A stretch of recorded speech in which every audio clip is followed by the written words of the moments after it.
بسم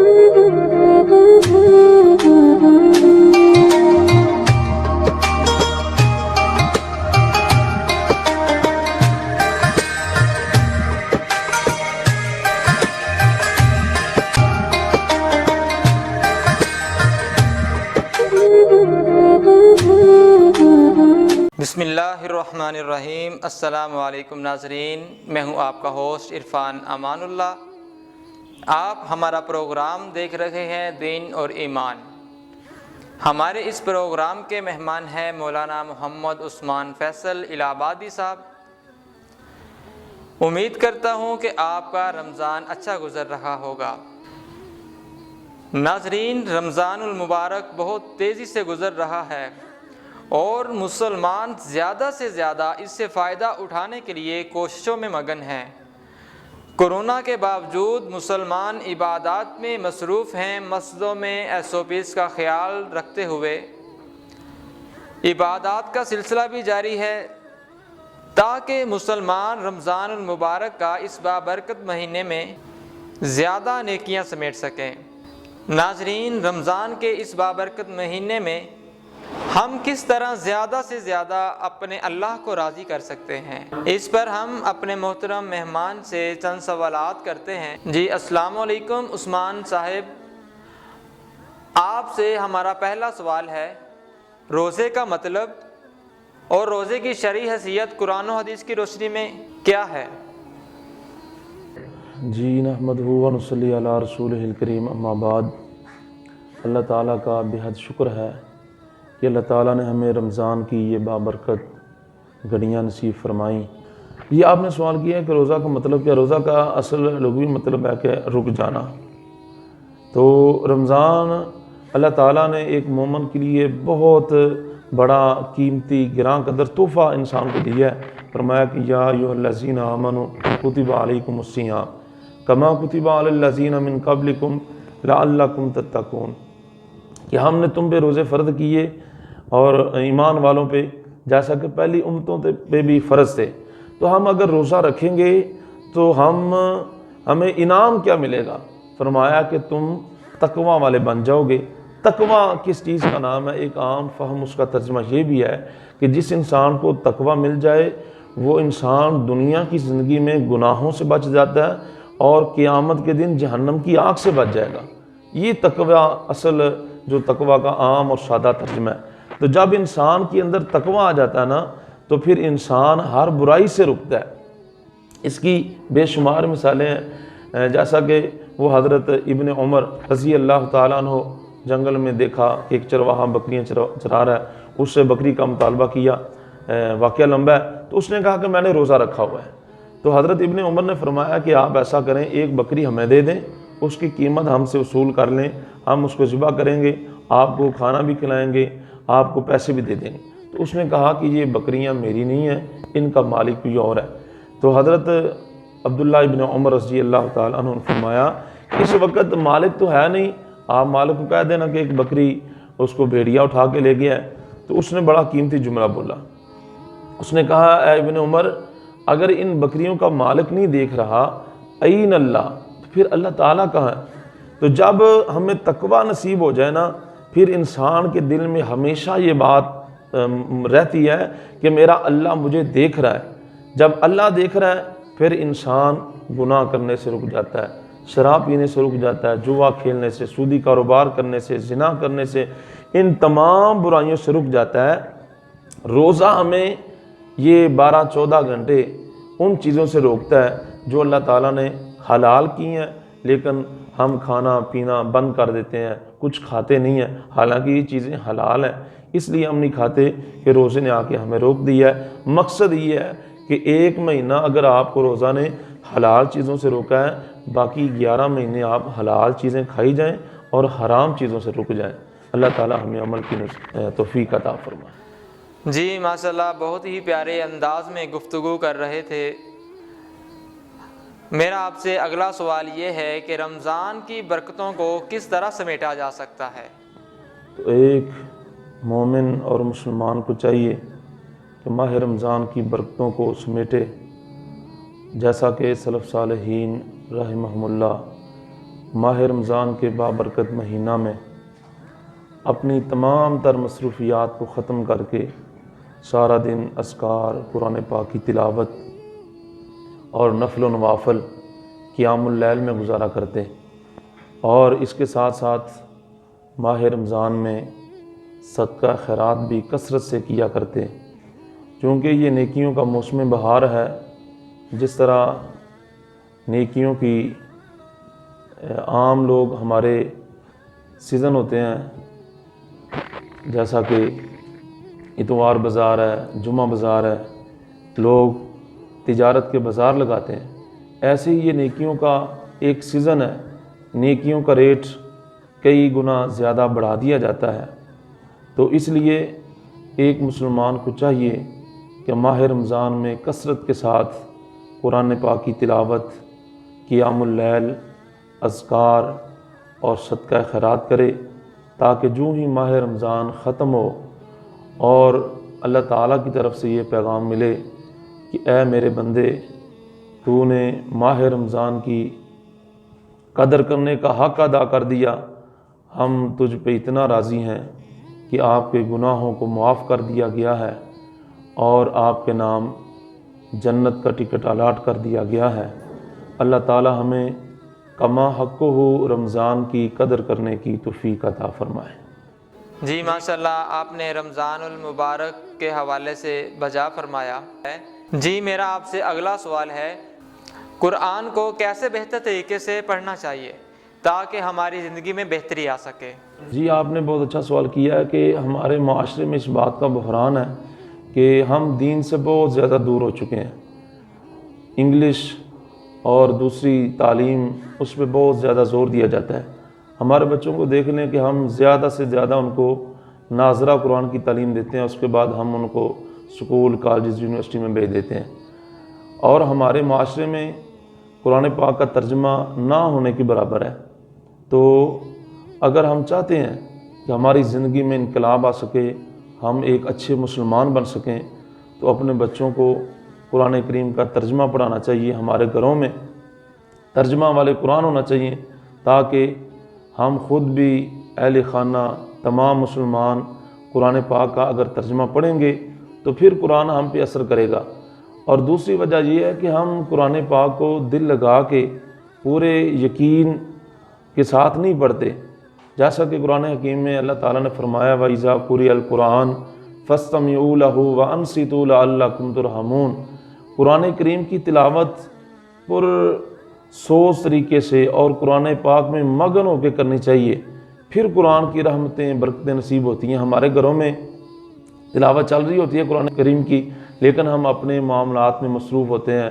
جو بندہ جس کام میں مصروف ہے وہ اپنا کام کر رہا ہے، تو ہم سمجھتے ہیں کہ گھر میں قرآن پاک کی تلاوت چل رہی ہے، اتنا کافی ہے۔ نہیں، بلکہ اگر تلاوت چل رہی ہے تو اس کو سنیں خاموشی کے ساتھ، اطمینان کے ساتھ، پھر ہم پر رحمت نازل ہوگی، پھر قرآن ہماری زندگی میں انقلاب پیدا کرے گا۔ اس لیے قرآن کریم کو ترجمہ کے ساتھ اور قرآن کریم کی تفسیر پڑھنی چاہیے، اور قرآن حکیم کو اس کے جو آداب ہیں ان کو ملحوظ خاطر رکھ کے پڑھنا چاہیے۔ پھر قرآن ایک انقلابی کتاب ہے، ہماری زندگی میں انقلاب آ سکتا ہے۔ اللہ تعالیٰ قرآن حکیم کو سمجھ کر پڑھنے کی توفیق عطا فرمائے۔ جی ماشاءاللہ، بہت ہی پیارے انداز میں آپ نے بیان کیا۔ میرا آپ سے اگلا سوال یہ ہے، اللہ کے احکامات کی روشنی میں کن کاموں سے رکنا چاہیے تاکہ ہم رمضان المبارک کی فضیلت حاصل کر سکیں؟ رمضان میں قرآن کریم کی تلاوت کی کثرت، اذکار کی کثرت، صدقہ خیرات، قیام اللیل، یہ چیزیں اللہ تعالیٰ کے قرب کا ذریعہ ہیں۔ اور جیسا کہ رسول کریم صلی اللہ علیہ وسلم نے فرمایا کہ روزہ صرف کھانا پینا چھوڑ دینے کا نام نہیں ہے، روزہ رکھ کے انسان کو لغویات سے بچنا چاہیے، فضول کاموں سے بچنا چاہیے، جھوٹ، غیبت، چغلی اور لوگوں کے ساتھ ظلم و زیادتی، ان تمام چیزوں کو چھوڑ دینے کا نام روزہ ہے۔ جیسا کہ انسان کے ہاتھوں کا بھی روزہ ہے، پاؤں کا بھی روزہ ہے، زبان کا، آنکھوں کا، ہر چیز کا روزہ ہوتا ہے۔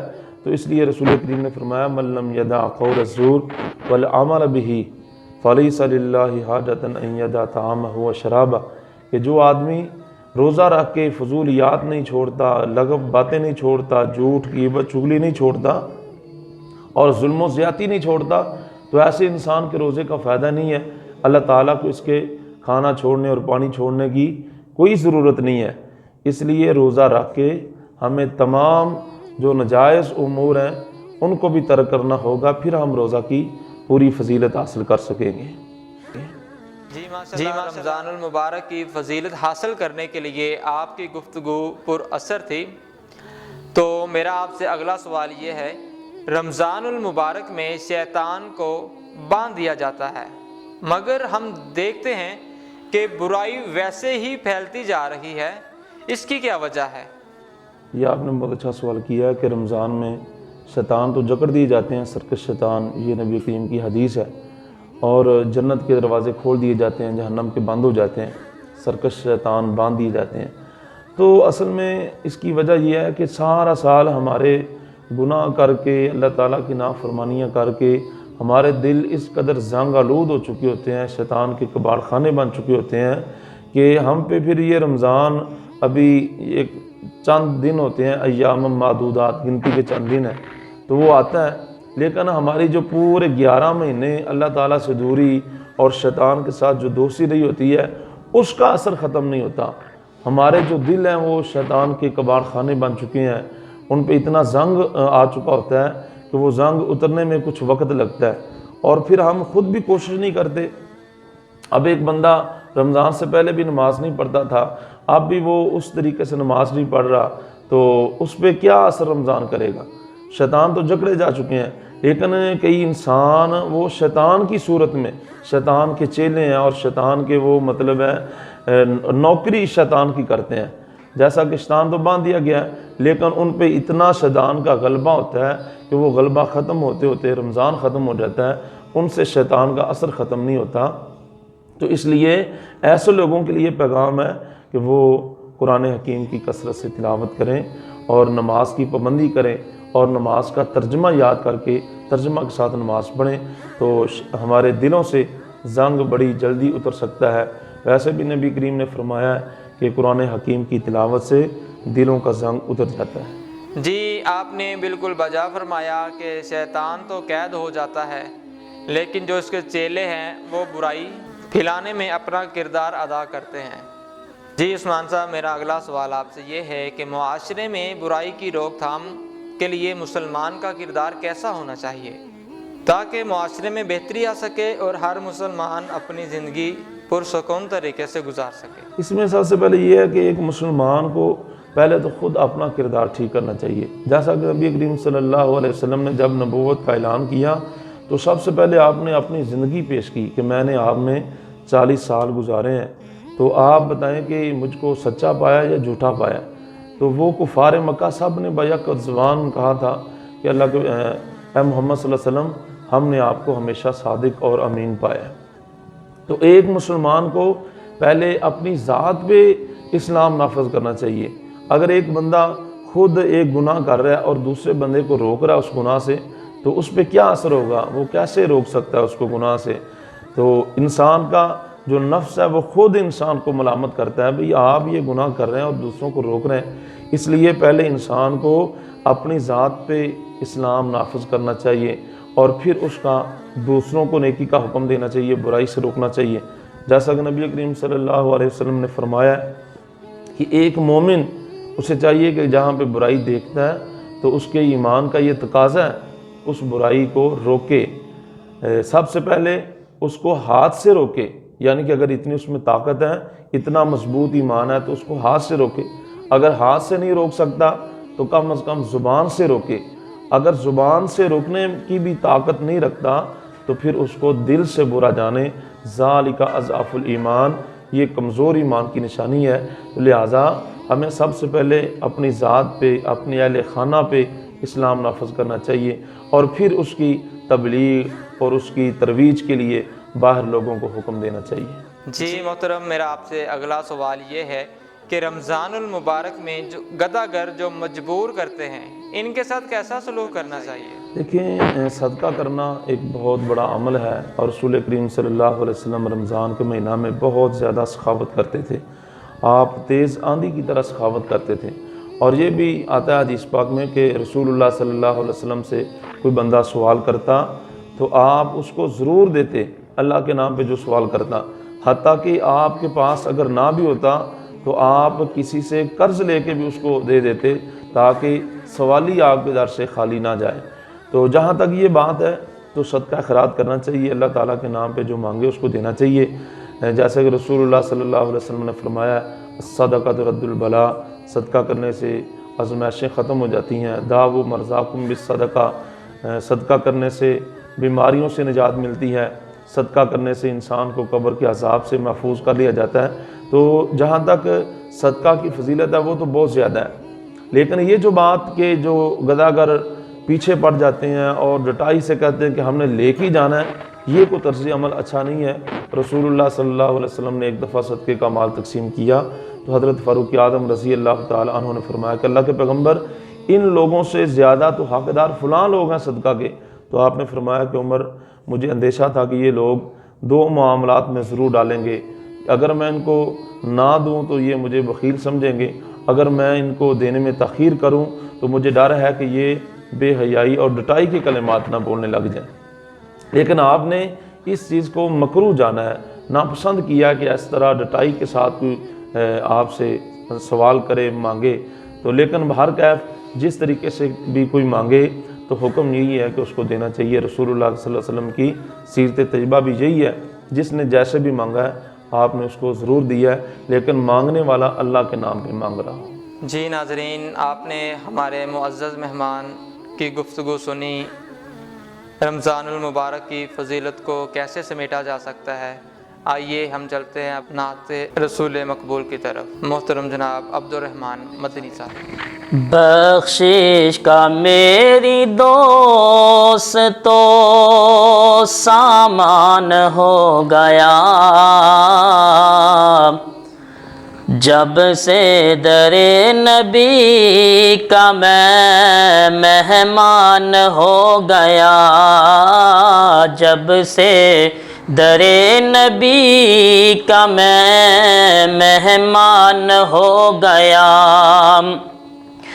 اور پڑھنے لگا درود میں جب سے حضور پر، ہاں پڑھنے لگا درود میں جب سے حضور پر، ہر کام میرے واسطے آسان ہو گیا، ہر کام میرے واسطے آسان ہو گیا، جب سے در نبی کا میں مہمان ہو گیا، اور الفت ہو گئی ہے جس کو بھی رسول سے، الفت ہو گئی ہے جس کو بھی رسول سے،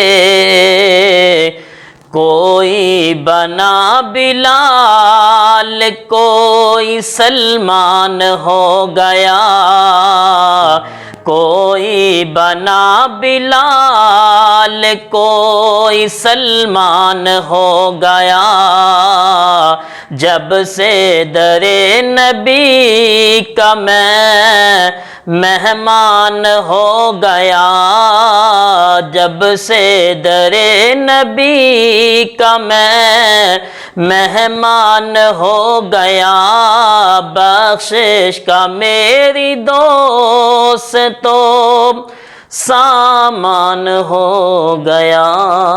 حکومت پنجاب ایجوکیشن فاؤنڈیشن سے مالی معاونت کا حامل ادارہ دی علی گڑھ ہائی اسکول، ضلع بھر میں پہلی 3 پوزیشن حاصل کرنے اور ہر سال 100% رزلٹ حاصل کرنے والا واحد ادارہ، فری داخلہ، فری تعلیم، فری کتابیں اور کوالٹی ایجوکیشن، ہر کلاس روم میں CCTV کیمروں کے ذریعے نگرانی، موبائل کالز کے ذریعے بچوں کی مکمل رپورٹ، بجلی کی عدم موجودگی میں جنریٹر کی سہولت، بچوں کی اخلاقی اقدار اور خوش خطی پر مکمل توجہ، کوالیفائڈ اور محنتی سٹاف، ہر فلور پر الیکٹرک واٹر کولرز کی سہولت، خوبصورت اور کشادہ بلڈنگ، صاف ستھرا ماحول، کسی قسم کا کوئی فنڈ نہیں لیا جاتا۔ مین campus عقب Aman Ullah battery service چونیا road الہ آباد، سب کیمپس مولا پور روڈ محلہ خوشی گجر الہ آباد۔ رابطہ نمبر 0300 6541 696۔